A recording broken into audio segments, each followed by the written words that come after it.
Tally में बनाए गए लेज़र को हटाने के लिए कीबोर्ड कमांड क्या है? तो जो टैली में लेज़र बनाया जाता है, अगर उसको हटाने के लिए कीबोर्ड कमांड दिया जाए तो उसका आंसर क्या होगा? तो इसका आंसर होगा Alt+D, यानी कि राइट ऑप्शन होगा इसका ए। अगला प्रश्न देखते हैं। अगला प्रश्न है, कंप्यूटर में डेटा को किस रूप में एकत्रित किया जाता है? तो कंप्यूटर में जो डेटा होता है ये किस रूप में एकत्रित किया जाता है? तो इसका राइट आंसर होगा बाइनरी। बाइनरी फॉर्म में जो कंप्यूटर का डेटा होता है वो एकत्रित किया जाता है। ये आपका एनटीपीसी के साथ साथ दिल्ली पुलिस में भी आपका कंप्यूटर आता है, तो उसके लिए भी ये वीडियो इंपॉर्टेंट रहने वाली है। तो एनटीपीसी और दिल्ली पुलिस वाले स्टूडेंट भी इसको देख सकते हैं, साथ में एससीएम वाले भी बच्चे इसको देख सकते हैं।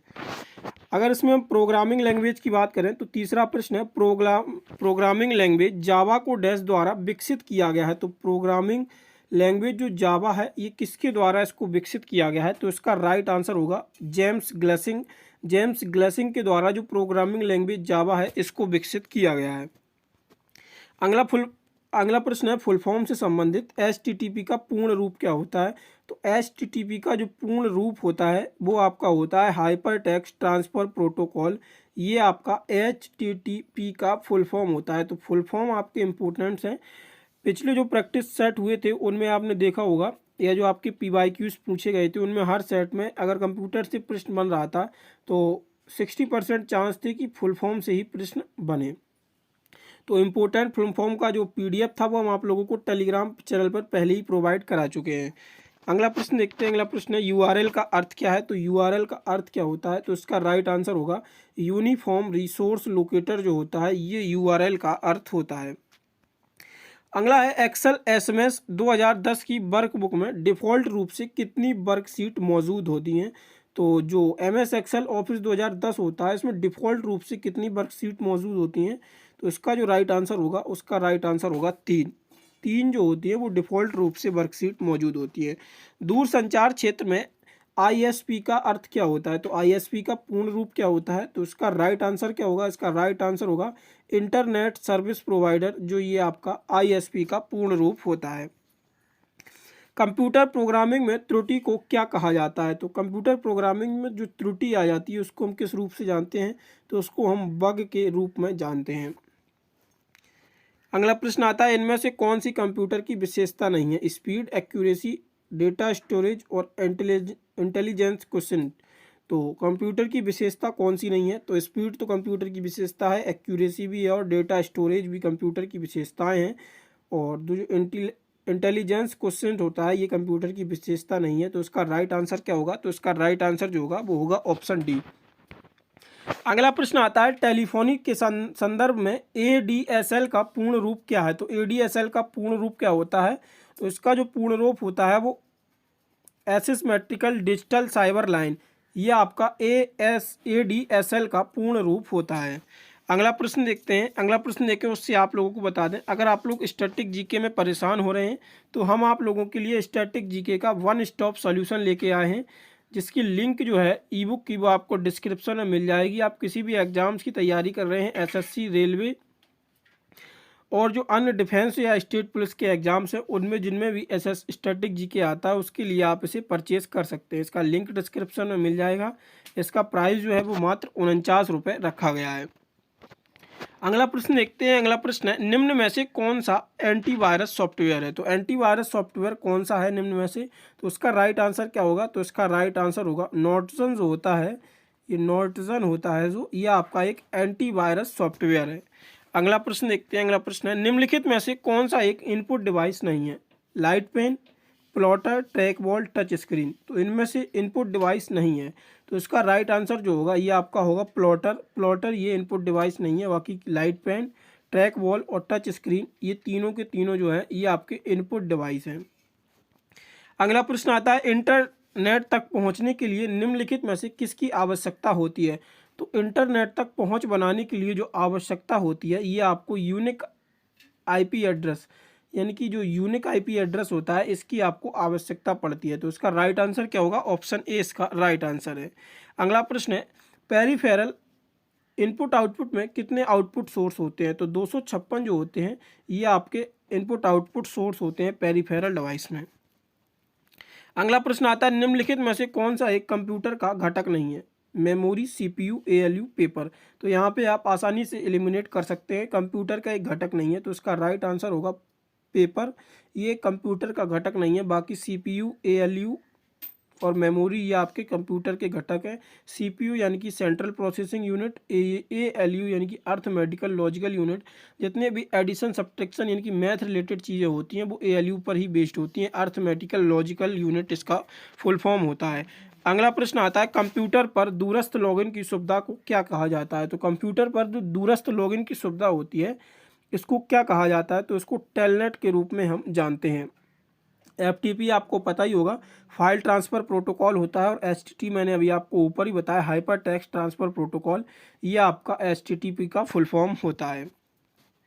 अगला आता है URL क्या होता है? तो URL क्या होता है, इसका आंसर क्या होगा? तो इसका जो राइट आंसर होगा, एक कंप्यूटर सॉफ्टवेयर है, सर्च इंजन है, इंटरनेट पर प्रदर्शित होने वाले वेब पेज का पता और वेब ब्राउज़र। तो URL जो होता है, मैंने अभी आपको फुल फॉर्म भी बताया था URL का, यूनिफॉर्म रिसोर्स लोकेटर जो होता है ये URL का फुल फॉर्म होता है, और इंटरनेट पर प्रदर्शित होने वाले वेब पेज का जो पता होता है वो URL से ही पता चलता है। अगला प्रश्न है, निम्नलिखित में से कौन सा एक एप्लीकेशन सॉफ्टवेयर है? तो एप्लीकेशन सॉफ्टवेयर कौन सा है निम्नलिखित में से? लिनक्स, मैक OS, यूएनएक्स और ग्राफिक सॉफ्टवेयर। तो एप्लीकेशन सॉफ्टवेयर कौन सा है इनमें से? तो इसका राइट आंसर क्या होगा? तो ग्राफिक सॉफ्टवेयर जो होता है ये आपका एक एप्लीकेशन सॉफ्टवेयर है। अगला प्रश्न है, आर्टिफिशियल इंटेलिजेंस शब्द किसने गढ़ा? तो आर्टिफिशियल इंटेलिजेंस जो शब्द गढ़ा है, जो इसका राइट आंसर होगा जॉन मैकार्थी। जॉन मैकार्थी के द्वारा आर्टिफिशियली इंटेलिजेंस जो शब्द है इसको गढ़ा गया था। अगला आता है, WW का आविष्कार किसने किया? यानी कि वर्ल्ड वाइड वेब जो है ये आपका किसके द्वारा? तो टिम बर्नर्स ली के द्वारा इसको गढ़ा गया था। WW का फुल फॉर्म क्या होता है? वर्ल्ड वाइड वेब, ये इसका WW का फुल फॉर्म होता है, वर्ल्ड वाइड वेब। कंप्यूटर क्षेत्र में फोटोन का अर्थ क्या होता है? तो कंप्यूटर क्षेत्र में जो फोटोन का अर्थ होता है वो फॉर्मूला ट्रांसलेशन जो होता है, ये फोटोन का अर्थ होता है, फॉर्मूला ट्रांसलेशन। एक्सेल में कौन सी फंक्शन कुंजी एडिट मोड में जाने पर सहायता करती है? तो एक्सेल में जो फंक्शन कुंजी होती है ये एडिट मोड पर जाने के लिए सहायता प्रदान करती है। तो इसका राइट आंसर क्या होगा? F2 जो होता है ये एडिट मोड पर जाने के लिए सहायता प्रदान करती है। अगला प्रश्न आता है, कोबोल का पूर्ण रूप क्या होता है? तो कोबोल का जो पूर्ण रूप होता है इसका राइट आंसर क्या होगा? कॉमन बिजनेस ओरिएंटल लैंग्वेज, ये आपका कोबोल का फुल फॉर्म होता है। अगला आता है, किसी भी कंप्यूटर सिस्टम का मस्तिष्क किसे कहा जाता है? तो सबसे सरल प्रश्न ये होता है कंप्यूटर में कि कंप्यूटर का सिस्टम का मस्तिष्क किसे कहा जाता है? तो CPU को जो होता है ये कंप्यूटर का मस्तिष्क कहा जाता है। और UPS का फुल फॉर्म क्या होता है? तो अनइंटरप्टेड पावर सप्लाई जो होता है वो UPS का फुल फॉर्म होता है। ALU हम आपको बता ही चुके हैं, अर्थमेटिकल लॉजिकल यूनिट। जितने भी मैथमेटिकल ऑपरेशंस किए जाते हैं वो ALU के थ्रू ही होते हैं, मतलब बैकग्राउंड में ALU का ही यूज़ होता है। डैश एक संचार प्रोटोकॉल है, तो संचार प्रोटोकॉल कौन है? तो HTTP जो है आपका एक संचार प्रोटोकॉल है। कंप्यूटर के बारे में निम्नलिखित में से कौन सा कथन सही है? तो कंप्यूटर एक हार्डवेयर डिवाइस से बना है, एक इलेक्ट्रॉनिक उपकरण है जो डेटा को संग्रहित, पुनः प्राप्त और संसाधित करता है। तो यही इसका राइट आंसर होगा। एक इलेक्ट्रॉनिक उपकरण है जो डेटा को संग्रहित और पुनः प्राप्त और संशोधित भी कर सकता है। ये कंप्यूटर का एक जो होता है फंक्शन होता है। निम्नलिखित में से क्या एक कंप्यूटर वायरस नहीं है बल्कि मूल रूप से एक कंप्यूटर लैंग्वेज है? तो यहाँ पे देख सकते हैं आप Python, code red, configure sensors. तो यहाँ पे जो पाइथन है ये आपकी एक लैंग्वेज है, जैसे कि जावा एक लैंग्वेज होती है ऐसे ही आपकी एक पाइथन लैंग्वेज है। अगला प्रश्न आता है, निम्नलिखित में से कौन सा एक वेब ब्राउज़र नहीं है? तो ओपेरा, विकिपीडिया, गूगल क्रोम और मोजिला फायरफॉक्स, इनमें से एक आपका वेब ब्राउज़र नहीं है। तो इसका राइट आंसर क्या होगा? विकिपीडिया जो है ये आपका वेब ब्राउज़र नहीं है, बाकी ओपेरा, गूगल क्रोम और मोजिला फायरफॉक्स ये आपके तीनों के तीनों जो है ये आपके वेब ब्राउज़र हैं। अगला प्रश्न आता है URL। अभी आपने URL देखा था कि उसमें पूछा गया था URL क्या होता है, उससे पहले आपने उसका फुल फॉर्म देखा था। तो उसमें बताया गया था कि URL जो होता है ये एक वेब पेज का, जो वेब पेज आपके सामने खुलकर आता है इंटरफेस, जब आप किसी भी चीज़ को सर्च करते हैं तो वेब पेज जो होता है उसका एक घटक होता है, यानी कि वेब पेज का पता बताता है URL। तो यूनिफॉर्म रिसोर्स लोकेटर ये आपको दिया गया है www.d2s.com login PHP में कौन सा घटक वेब पेज का पहचान करता है।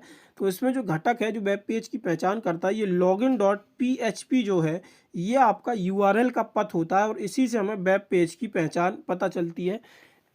ठीक है, अगला प्रश्न देखते हैं। अगला प्रश्न आता है वह मेमोरी यूनिट जो सीधे CPU के संचार करती है मेमोरी कहलाती है। जो CPU के साथ सीधा संचार करती है वो कैश कहलाती है।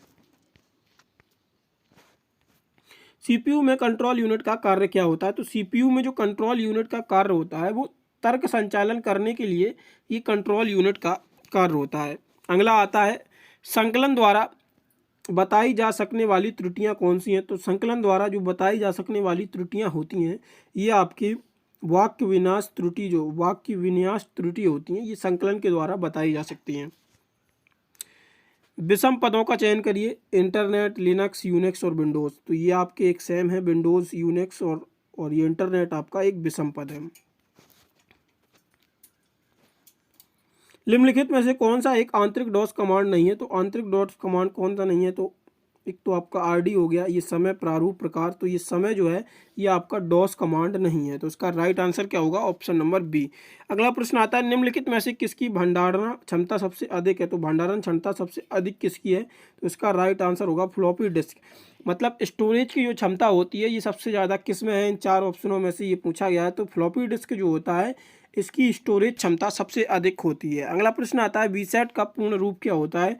तो VSAT का जो पूर्ण रूप है इसका राइट आंसर क्या होगा, इसका राइट आंसर जो होगा बहुत छोटा एपर्चर टर्मिनल। ये इसका वेरी स्मॉल एपर्चर टर्मिनल ये आपका VSAT का पूर्ण रूप होता है। अगला आता है सॉफ्टवेयर का नाम क्या है जो हमें वेब पेज को ब्राउज करने की अनुमति देता है। तो इसका राइट आंसर जो होगा वो होगा ब्राउज़र। अगला प्रश्न है आपका कंपाइलर और इंटरप्रेटर किसके उदाहरण हैं। तो कंपाइलर और इंटरप्रेटर जो होते हैं ये आपके किसके उदाहरण होते हैं। तो इसका जो राइट आंसर होगा सिस्टम सॉफ्टवेयर। जो सिस्टम सॉफ्टवेयर होता है उसी के ये दोनों उदाहरण होते हैं कंपाइलर और इंटरप्रेटर। निम्नलिखित में से कौन सा एक प्रेजेंटेशन ग्राफिक्स सॉफ्टवेयर है। तो ये प्रेजेंटेशन ग्राफिक्स सॉफ्टवेयर है। जो प्रेजेंटेशन ग्राफिक्स सॉफ्टवेयर होता है इनमें से कौन सा है। तो आपने देखा ही होगा कि MS वर्ड और MS एक्सेल्स जो होते हैं ये आपके MS एक्सेल्स पे जो होती है हम सारी जो अपना डाटा होता है उसको कंबाइंड फॉर्म में भी और टेबल फॉर्म में भी शो कर सकते हैं, यानी कि ग्राफ फॉर्म में शो। और जो प्रेजेंटेशन सॉफ्टवेयर्स होते हैं वो हम MS पावर पॉइंट पे देख सकते हो। उसमें स्लाइड्स को, PPT को व्यू और प्रीव्यू का भी ऑप्शन आता है, डेकोरेशन। मतलब जो MS पावर पॉइंट होता है इसी को हम प्रेजेंटेशन ग्राफिक्स सॉफ्टवेयर के नाम से भी जानते हैं। कंप्यूटर शब्दावली का प्राथमिक भंडारण से तात्पर्य क्या है। तो इसका राइट आंसर क्या होगा। तो इसका राइट आंसर होगा जो प्राथमिक भंडारण से तात्पर्य होता है वह स्टोरेज डिवाइस जहां ऑपरेटिंग सिस्टम संग्रहित होते हैं। कंप्यूटर में कौन सा ईमेल सर्विस प्रोवाइडर का उदाहरण नहीं है। आउटलुक, जीमेल और यांडेक्स। ये आपको 3 दिए गए हैं, इनमें से कौन सा एक उदाहरण नहीं है। पहला और तीसरा नहीं है, केवल तीसरा है। सभी ईमेल सर्विस प्रोवाइडर हैं। तो इसका राइट आंसर क्या होगा। तो ये जो सभी ईमेल जो है ये आपकी सभी सर्विस प्रोवाइडर्स होती हैं। डैश CPU में प्रयुक्त एक हाई स्पीड डिवाइस है जो प्रोसेसिंग के दौरान डेटा को अस्थायी रूप से स्टोर करने के लिए उपयोग होता है। तो डेटा को अस्थायी रूप से उपयोग करने के लिए इसका यूज किया जाता है। तो रजिस्टर जो होता है इसको हम डेटा को अस्थायी रूप से उपयोग करने में यूज करते हैं। अगला प्रश्न आता है MS एक्सेल में निम्न में से कौन सा स्क्रीन के ऊपर और टाइटल बार के नीचे दिखाई देता है और इसमें से डेटा इंसेंटिव स्प्रेडशीट बनाने के लिए आवश्यक सभी कमांड, सूत्र और सुविधाएं सम्मिलित होती हैं। तो इसका राइट आंसर क्या होगा। तो इसका राइट आंसर जो होगा वो आपका रिविन होगा। अगला प्रश्न देखते हैं। अगला प्रश्न क्या है। तो अगला प्रश्न आता है आपका 44वां नंबर प्रश्न है वेब ब्राउज़र पर वर्तमान वेब पेज को बुकमार्क करने के लिए निम्नलिखित में से कीबोर्ड की शॉर्टकट की का उपयोग किया जाता है। तो जो हम जैसे कोई भी हमने सर्च किया, जैसे आप सर्च ही करते हैं www.ghantajob.com जो हमारी वेबसाइट है, अगर आप इसी को सर्च करते हैं तो अगर आप इसे बुकमार्क पेज करना चाहते हैं, जैसे आप जब क्रोम खोलते होंगे मोबाइल पे तो आपको जो ऊपर 3 डॉट दिखते हैं तो उन पे आप क्लिक करते होंगे तो उसमें लिख के आता है बुकमार्क पेज। तो उसी को अगर हम कीबोर्ड से डायरेक्ट वो 3 डॉट प्रेस करके ना करना चाहें, डायरेक्ट कीबोर्ड से ही बुकमार्क पेज करना चाहें, तो उसके लिए शॉर्टकट की क्या होगी, तो उसके लिए जो शॉर्टकट की होती है वो Ctrl+D होती है। आप इसको देख भी सकते हैं अगर कीबोर्ड पे यूज़ करके। अगर आप मोबाइल पे ही यूज़ करना चाहते हैं, जैसे ही आप क्रोम ओपन करेंगे और उस पर सर्च करेंगे www.ghantajob.com, तो यहाँ पे जो 3 डॉट्स आपको दिखते हैं, यहाँ पे जैसे ही आप क्लिक करेंगे तो यहाँ पे सारा लिख के आता है। एक तो डेस्कटॉप साइड व्यू होता है, हिस्ट्री होती है और तमाम चीज़ें इसमें लिखी होती हैं, सारी चीज़ें सेटिंग्स वगैरह। वहीं पे एक आपको डेस्कटॉप साइड भी लिखा होता है, वहीं पे एक ऑप्शन दिख रहा होगा बुकमार्क पेज का। जैसे ही आप उसको क्लिक करेंगे तो ये आपका पेज जो है वो बुकमार्क में चला जाता है। और अगर आप डायरेक्ट इसे कीबोर्ड से ही करना चाहते हैं इस फंक्शन को, तो Ctrl+D का यूज़ करके आपका पेज जो है वो ऑटोमेटिकली बुकमार्क हो जाएगा।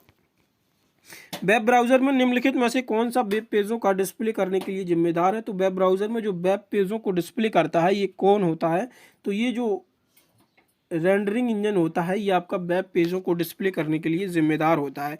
क्रिप्टो लॉकर निम्न में से किसका एक रूप है, तो क्रिप्टो लॉकर जो होता है ये निम्नलिखित में से किसका एक रूप होता है, तो इसका जो राइट आंसर होगा वो होगा रैंसमवेयर का क्रिप्टो लॉकर एक रूप होता है।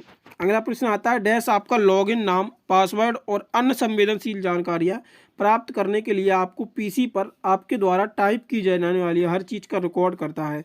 तो जैसे भी आप कोई भी चीज़ सर्च करते हैं, पीसी नहीं, अगर आप मोबाइल पे भी कोई चीज़ सर्च करते हैं, तो कोई भी चीज़ आपने सर्च की तो उसका जो हिस्ट्री रिकॉर्ड होता है ये आपका कहाँ पे जो होता है, तो ये पूछा गया है। तो कॉली लॉगर्स जो कॉली गर्ल्स होता है, गर्ल्स, यहाँ पे आपका जो हिस्ट्री होता है ये संवेदनशील जानकारियाँ प्राप्त करने के लिए, जैसे कि जो भी चीज़ होती हैं यहीं पे आपकी कॉल लॉगर्स में ही आपका सेव होता है। कोई भी चीज़ जो आप ईमेल सेव करते हैं या पासवर्ड जो सेव आउट पासवर्ड होता है वो भी आपका, जैसे आप किसी ऐप को लॉगिन करते हैं तो उसमें ये तो एक तो पासवर्ड ऑप्शन आता है, और अगर आप पासवर्ड को सेव कर देते हैं तो फिर वो वहीं पे सेव पासवर्ड का ऑप्शन दिखाता है। तो वो चीज़ जो होती हैं ये सारी संवेदनशील जानकारियों के रूप में होती हैं। तो ये जो होता है कॉल लॉगर्स में ही आपका ये सेव होता है। अगला प्रश्न आता है, डैश एक डैश नेटवर्क डिवाइस है जो कई कंप्यूटरों को जोड़ने पर संचार वाले डिवाइस के दौरान नेटवर्क टैरिफ का फिल्टर करता है। तो इसका राइट आंसर क्या होगा, तो इसका जो राइट आंसर होगा वो होगा स्विच। अगला प्रश्न आता है, निम्नलिखित में से कौन सी मैग्नेटिक डिस्क नहीं है, तो मैग्नेटिक डिस्क कौन सी नहीं है, तो इसका राइट आंसर होगा डीवीडी। डीवीडी जो है ये आपकी एक मैग्नेटिक डिस्क नहीं है। डैश एक रीडिंग डिवाइस है जो प्रिंटेड टेक्स्ट और करेक्टर दर करेक्टर स्कैन करके रीड करता है। तो उसका राइट आंसर होगा OCR, ऑप्टिकल करेक्टर रीडर। इसी को हम OCR के रूप में जानते हैं। तो ये थे आपके कंप्यूटर की 50 महत्वपूर्ण प्रश्न। अगर आप लोगों की और भी डिमांड आती है कमेंट बॉक्स में, तो हम स्पेशली आप लोगों के लिए एक प्लान कर रहे हैं कि हर सब्जेक्ट के आपको 200 से 250 इंपॉर्टेंट प्रश्न कवर करा दिए जाए। अगर आप लोगों की कमेंट में डिमांड आती है तो हम इसको फर्दर जारी रखेंगे, वरना जो हमारी PYQ सीरीज चल रही है प्रैक्टिस सेट की उसको भी कंटिन्यू रखते हैं। अगर आप लोग स्पेशल सब्जेक्ट वाइज 200 से 250 प्रश्न जो मोस्ट इंपॉर्टेंट और रिपीटेड बने हैं PYQs में, उन्हीं के बेसिस पर हर सब्जेक्ट का ancient history, medieval history, modern history, geography, world geography और इंडियन जोग्राफी में आ जाते हैं, पॉलिटी हो गया आपका, इकोनॉमिक्स हो गया, इन सारे सब्जेक्ट के हम आपको 200 से 250 प्रश्न सभी सब्जेक्ट के इंपॉर्टेंट करा देंगे। अगर आप लोग हमें कमेंट में बताते हैं तो हम आपकी ये भी सीरीज स्टार्ट कर देंगे, और बाकी प्रैक्टिस सेट की सीरीज तो आपकी चल ही रही है। अब देख लेते हैं आज का प्रश्न जिसका आंसर आप लोगों को हमें कमेंट बॉक्स में देना है। तो ये प्रश्न रहा आपका, कंप्यूटर में डेटा को किस रूप में एकत्रित किया जाता है, तो ये आपके 4 ऑप्शन है, बाइनरी, चित्र, चुंबकीय और अक्षर। तो यहाँ पे आपको इनमें से एक राइट ऑप्शन चुनना है कि कंप्यूटर में डेटा को किस रूप में एकत्रित करते हैं। इसका आंसर आप लोग हमें कमेंट बॉक्स में बता सकते हैं, और फ्री ऑफ कॉस्ट टेस्ट देने के लिए आप हमारे ऐप को भी डाउनलोड कर सकते हैं। बाकी ई बुक के बारे में मैंने आपको बता ही दिया था, अगर आप लोग ख़रीदना चाहें तो उसका लिंक आपको डिस्क्रिप्शन में मिल जाएगा। और ये रहे हमारे व्हाट्सएप चैनल और मेन टेलीग्राम चैनल, जहाँ पे हम आपको जॉब रिलेटेड अपडेट्स और जो भी डॉक्यूमेंटेशन रिक्वायर्ड होती है वो सारा का सारा यहाँ पे हम अपडेट करते हैं। रियल और सबसे पहले और ऑथेंटिक चीज़ें ही यहाँ पे हम कंफर्म करके डालते हैं। तो आप लोग इनसे भी जुड़ सकते हैं, जिससे आपको लेटेस्ट न्यूज़ और सारी की सारी रियल न्यूज़ पता रहें। धन्यवाद।